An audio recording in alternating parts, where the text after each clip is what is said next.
Hi മക്കളെ, അങ്ങനെ ഇതാ ഓണം വെക്കേഷൻ എല്ലാം കഴിഞ്ഞ് നാളെ നിങ്ങളുടെ സ്കൂൾ ഓപ്പൺ ചെയ്യാനായിട്ട് പോവുകയാണ്. നാളെ മുതൽക്ക് നിങ്ങൾക്ക് എല്ലാവർക്കും ഈ ഓണപരീക്ഷയുടെ ആൻസർ ഷീറ്റ് ഓരോന്നായിട്ട് നിങ്ങൾക്ക് ലഭിക്കുക തന്നെ ചെയ്യും.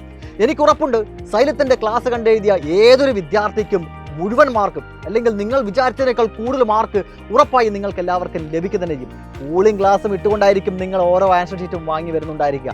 നിങ്ങളുടെ മാർക്ക് കണ്ടുകൊണ്ട് നിങ്ങളുടെ ടീച്ചേഴ്സും നിങ്ങളുടെ കൂടെ പഠിക്കുന്ന മറ്റു ഫ്രണ്ട്സും എല്ലാം തന്നെ ഞെട്ടാനായിട്ട് പോവുകയാണ്. കാത്തിരുന്ന് കാണുക. ഈ ഓണപരീക്ഷയിലെ ഓരോ സബ്ജക്റ്റിലെയും മാർക്ക് നിങ്ങൾ കാണുമ്പോൾ നിങ്ങളുടെ കോൺഫിഡൻസ് ലെവൽ തീർച്ചയായും കൂടുമെന്നുള്ള കാര്യം ഉറപ്പാണ്. ഈ മാർക്കിലൂടെ തന്നെ നിങ്ങൾ അടുത്തടുത്ത എക്സാമിൽ നല്ലപോലെ തന്നെ ഇമ്പ്രൂവ് ചെയ്യാൻ സാധ്യത വളരെ കൂടുതലാണ്. ഈ ഓണപരീക്ഷയ്ക്ക് ശേഷം തീർച്ചയായും നിങ്ങൾ അടുത്തത് റെഡി ആവാനായിട്ട് പോകുന്നത് ക്രിസ്മസ് എക്സാമിനായിരിക്കില്ല, മറിച്ച് ഇംപ്രൂവ്മെൻറ്റ് എക്സാമിനായിരിക്കും. +1 ഇംപ്രൂവ്മെൻറ്റ് എക്സാമിൽ കഴിഞ്ഞ വർഷം നഷ്ടപ്പെടുത്തിയ ഓരോ മാർക്കും തിരിച്ചു പിടിക്കണമെന്നതായിരിക്കും ഇപ്പോൾ നിങ്ങളുടെ വാശി എന്ന് പറയുന്നത്.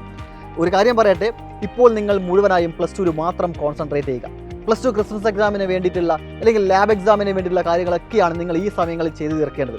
ഈ +2 ബോർഡ് എക്സാമിൽ ഫുൾ മാർക്കും ഉറപ്പിക്കേണ്ട ക്ലാസുകൾ നൽകുന്നതിനോടൊപ്പം തന്നെ +1 ഇംപ്രൂവ്മെൻറ്റ് എക്സാമിനുള്ള ക്ലാസുകൾ കൂടെ സൈലത്തിൻ്റെ അഗ്നി ബാച്ചിലൂടെ നിങ്ങൾക്ക് നൽകുന്നുണ്ട്. ഇനിയും ഈ ബാച്ചിലൂടെ അഡ്മിഷൻ എടുക്കാൻ താല്പര്യപ്പെടുന്ന വിദ്യാർത്ഥികൾക്ക് വേണ്ടി മാത്രമാണ് പുതിയൊരു ബാച്ച് അനൗൺസ് ചെയ്തിരിക്കുന്നത്. അഗ്നി ബാച്ച് 3.0. 999400 എന്ന നമ്പറിൽ കോൺടാക്ട് ചെയ്യുക. ഈ ബാച്ചിൽ ഉടനെ തന്നെ അഡ്മിഷൻ ഉറപ്പാക്കുക. ഇപ്പോൾ 20% ഡിസ്കൗണ്ടോടുകൂടെ തന്നെയാണ്, 20% ഓഫറോടുകൂടെ തന്നെയാണ് ഈ ബാച്ച് നിങ്ങൾക്ക് ലഭിക്കുന്നുണ്ടായിരിക്കുക. അപ്പോൾ ഈ +2 ബോർഡ് എക്സാമിലും അതിനോടൊപ്പം തന്നെ +1 ഇംപ്രൂവ്മെൻറ്റ് എക്സാമിലും ഫുൾ മാർക്കും നേടാൻ നമുക്ക് ഒരുമിച്ച് പഠിച്ചു തുടങ്ങാം.